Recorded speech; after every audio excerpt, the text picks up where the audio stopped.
Darnell Mooney is a top 12 wide receiver. Even Michael Pittman. There's going to be some spice here. Let's just get right into it.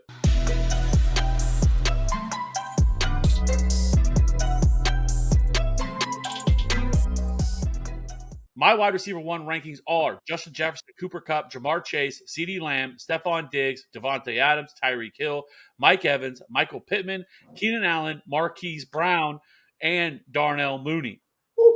Cody's are as follows: Justin Jefferson, Cooper Kupp, Stephon Diggs, Jamar Chase, CeeDee Lamb, Devontae Adams, Keenan Allen, Mike Evans, T. Higgins, A.J. Brown, Deebo, and Michael Pittman. Cody, let's start things off with you. You know, you're talking about my guy, Michael Pittman. Just for the record, the last time we did these, you had Michael Pittman ahead of me, and I talked about him. So this time I was like, damn sure I'm going to move him up even higher, especially after the draft. I feel really good about Michael Pittman, even better about him. So wax poetic on Michael Pittman. Man, I can't get over the Marquise Brown at 11, but let's dive into Michael Pittman here. The Colts added nearly nothing throughout free agency and the draft. Pittman is going to be the clear alpha on this team. And last year, just in his second year, he went 88 for 10, 82, and 6 on just 129 targets. Had a really impressive year. We've seen some quotes coming out from Reich and the staff saying they have to open it up a little bit more, take some of that pressure off of Jonathan Taylor. I just don't see who else are going to be passing the ball around to. This is probably one of the weaker wide receiver rooms in the NFL. So Pittman's going to clearly be the man here. Absolutely agree. There's no target competition there whatsoever. Alec Pierce is there, but he is much more of a go route type wide receiver, deep threat. So I think it's wheels up for Michael Pittman. So let me talk about a couple guys here for me. I'm going to start off with CeeDee Lamb, and I think that he's in store for a very, very large target share this year. With no Amari Cooper, Cedric Wilson also left.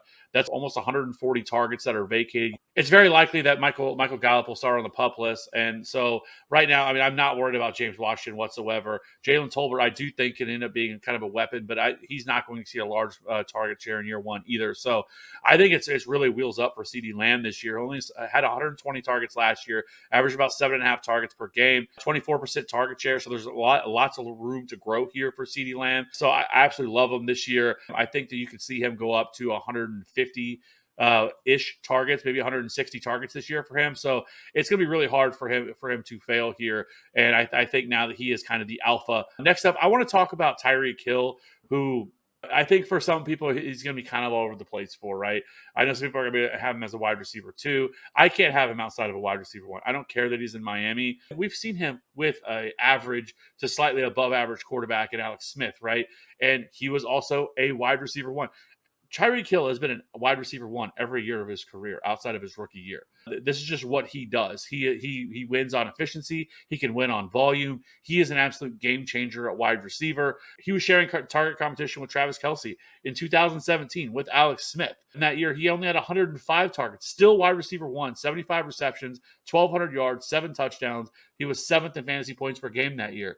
I'm not worried that he's going to this offense with the Dolphins. I know people, are wishy-washy on Tua Tagovailoa, but one thing with him coming out of college was he was a terrific deep ball passer. That should be good news for Tyreek Hill. But they're going to get Tyreek Hill the ball. He is going to likely get 130, 135 targets, and that is more than enough for him to be a wide receiver one. So while I don't think that he is in the same discussion as he was as wide receiver one, wide receiver two, he's definitely not outside of top 10. Curious to hear the chat's thought on that, because I do have Tyreek Hill outside of my top 10. We're about to jump into our wide receiver twos, but let us know in the comments, where do you have Tyreek Hill? Going into that, Kev, you have A.J. Brown at 13, followed by Deebo Samuel, Deontay Johnson, Juju Smith-Schuster at 16, Courtland Sutton, Terry McLaurin, Brandon Cooks, T. Higgins, DJ Moore, DK Metcalf at 22, Amari Cooper and Rashad Bateman at 24.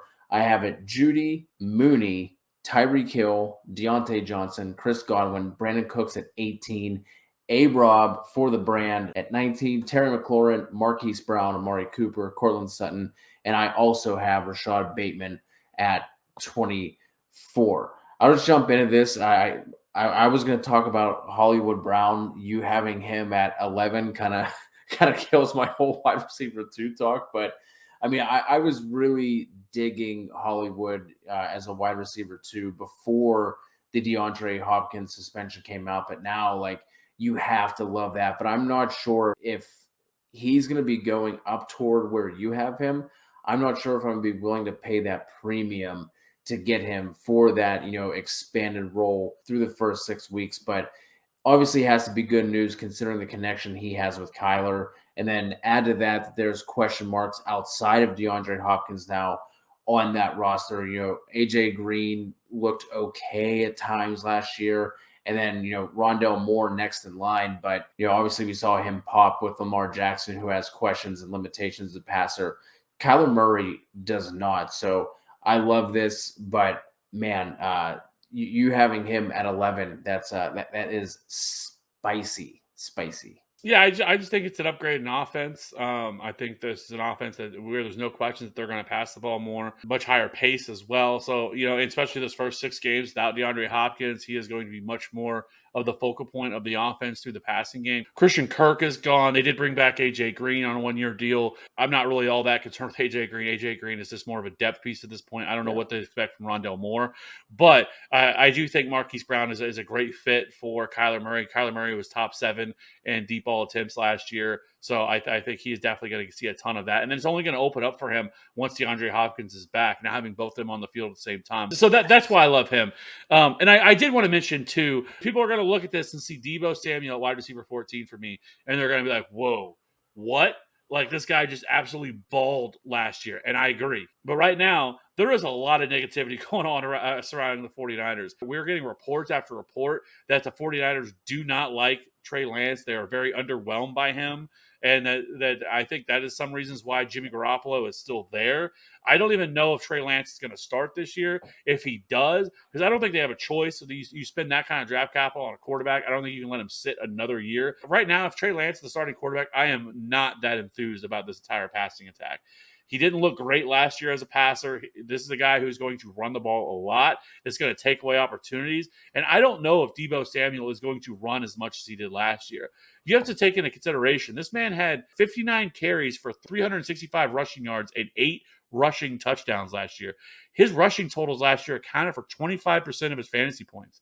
And so if that number goes down, because that's one of the reasons why apparently that he is holding out and that he wanted to be traded, is because he does not want to be utilized as much as a runner, which makes sense. He's trying to get a big contract. He's not trying to get himself hurt. He has somebody that's dealt with injuries. It's hard to blame the guy. So if he doesn't run the ball as much, I mean, you're talking about 25% of his fantasy production coming from that alone. Don't get me wrong. He was still great. 77 receptions, 1,400 receiving yards, and 6 touchdowns last year for him. 4th in yards per route run, 2nd in yards after the catch, 120 targets. But if Jimmy Garoppolo is now the starting quarterback, like, I think those numbers go down. And so this is going to be contingent on who is the starting quarterback for them. If it's Trey Lance, this is probably where I'm going to have him. If it ends up being Jimmy Garoppolo and they roll with him for another year, now I would probably change it. I'd probably bump him back up into the top 12. The other guy I want to talk about, Walito, friend of the show, he's going to be excited about this. Let me talk about some Brandon Cooks. I have him at wide receiver 19 right now, 133 targets for him last year, 90 receptions, almost 1,100 receiving yards and 6 touchdowns for him last year. Not a ton of great wide receivers there right now. And he's still definitely the alpha wide receiver. I was kind of surprised. Thought maybe he's somebody that they would look to trade. They've gotten rid of everybody else. But apparently they want to keep Brandon Cooks around. They love his leadership in the locker room. And if Davis Mills could take another step forward, because he really didn't look terrible last year. I know we all like to joke about Davis Mills, but he really wasn't bad last year. He played pretty well. And so we'll see what this offense looks like, but he's going to be the alpha here in this offense, and he's likely going to see another 140, 150 targets this year. It's hard not to like that, especially where you can get him in drafts. So I do like him, wide receiver 19. I think that is very fair value for Brandon Cooks this year.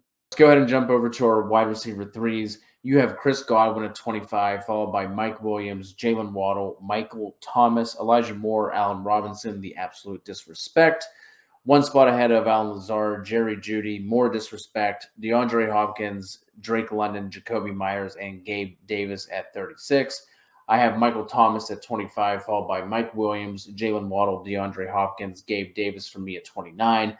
Tyler Lockett, Juju Smith-Schuster, Adam Thielen, Elijah Moore, Allen Lazard, Michael Gallup, and Christian Kirk for me at 36. Kev, who do you like in this area? Let me talk about Alan Lazard, who came away as kind of a winner. Yes, they brought in Christian Watson. They also brought in Romeo Dobbs through the draft, for a little bit of target competition. There is this other guy here that's been around the league, played on 17 teams already, never stays healthy, but always seems to have a good week one, and that is Sammy Watkins, who is also there. I think Alan Lazard can really take a sizable step forward this year. There's nobody that's going to have the rapport with Aaron Rodgers the way Alan Lazard does, who's been here, been in this offense, knows this offense really well. Only had 60 targets last year. However, I do think that he is going to see a lot more targets than that this year, especially with the absolute security blanket that is Devontae Adams gone from this offense. So Robert Tonyan is still there, but I think you can expect to see 120-ish targets, probably somewhere in that range, 100, 120 targets for Alan Lazard this year if he stays healthy. And, I think he can be a kind of a solid wide receiver 3 because, I don't know what to expect for Christian Watson. Christian Watson, obviously, super athletic guy, but very much, Greg Cosell comps him to Marquez Valdez-Scantling. If you look at the numbers, they really eerily back each other up. He has some problems with some drops, which we know Aaron Rodgers ain't going to play that shit. Aaron Rodgers will tell him to go sit his ass on the bench, if that kind of stuff happens. So, obviously, he needs as many wide receivers as he possibly can, but Alan Lazard could very well be in a very good spot this year. So last but not least, I do want to talk about Mike Williams as well. Obviously, he's in another great spot. I absolutely love Justin Herbert and this entire offense. I have another guy I want to talk about a little bit later who I think could be a really good value. But Mike Williams started out the year super hot, blazing faces off through the first 5 or 6 weeks of the season, then kind of had a dip, bounce back again. But this offense is going to be wheels up in 2022. And maybe eventually I'll stop saying that wheels up term. But, that's all I got for right now. It's early. I'll come up with some other stuff as the year goes by. But I do like Mike Williams. I think he's another guy. You're not going to be able to get him as cheap as he was last year. He was like a 10th round pick last year. That ain't going to happen this year. You're going to have to pay a little bit heavier of a price for him. But I still think he is a guy who can win you some weeks because he is tethered to Justin Herbert. Someone else who I'm interested in seeing how high they end up going, and I'm a little nervous for it, but that is Gabe Davis. He's someone who I do like as a wide receiver 3, but I can see him getting pushed up. He's a couple spots higher on Underdog's ADP right now at wide receiver 27. I have him at 29, but I was all about selling him in Dynasty after that absurd playoff game where he went 8 for 201 and 4 in that game against your Kansas City Chiefs, Kev. I assume they're going to bring somebody in, a little more substantial through free agency, potentially in the draft as well, and they did it. Gabe Davis is definitely the wide receiver 2. He's going to be fighting with Dawson Knox for second in that pecking order behind Stephon Diggs. And last year, his ADOT was 8th among all wide receivers. So obviously, that deep downfield role in the Josh Allen offense, love that. But I'm cautiously optimistic right now because I am afraid that he could end up being pushed up once people, started thinking about the last game we saw him in. Didn't really add anybody else to the offense. But as of right now, if Gabe Davis's ADP stays around here, I'm fine with it. But I think it might bump up a little. Before we wrap this up, we haven't really done a good job talking about the rookies here, but give me one wide receiver that you think that you have currently as a wide receiver 4 later that you think that can beat that. You had him at the back end of your wide receiver 3s, but that's Drake London. And that one's simple. Top 10 draft pick, absolute monster at USC, wide open depth chart. Nobody there outside of Kyle Pitts. It's going to be him and Pitts.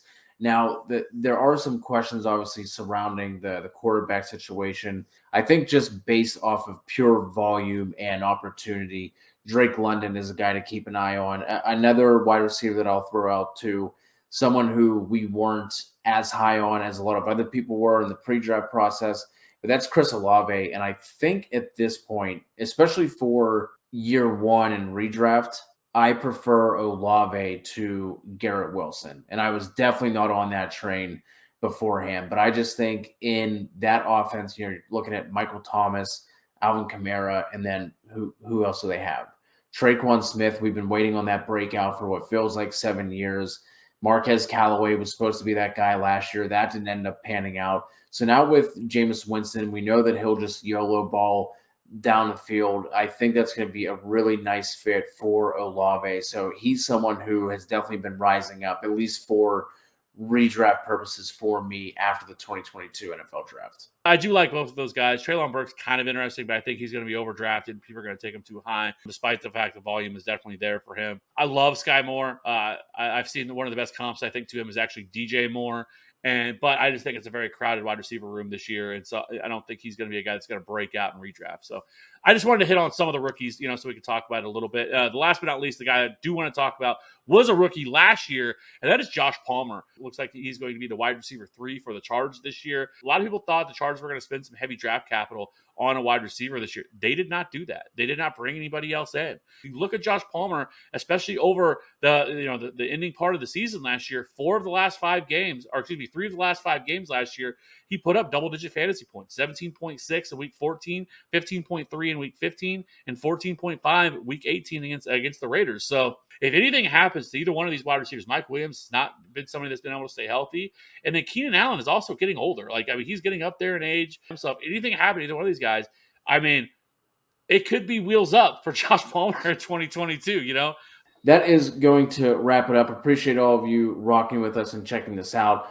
Please make sure you subscribe to the channel. Reach out to us. Let us know your thoughts on our rankings. Guys that we're too high on, too low on. Keep rocking with us. We have more content coming your way. We'll talk to you soon.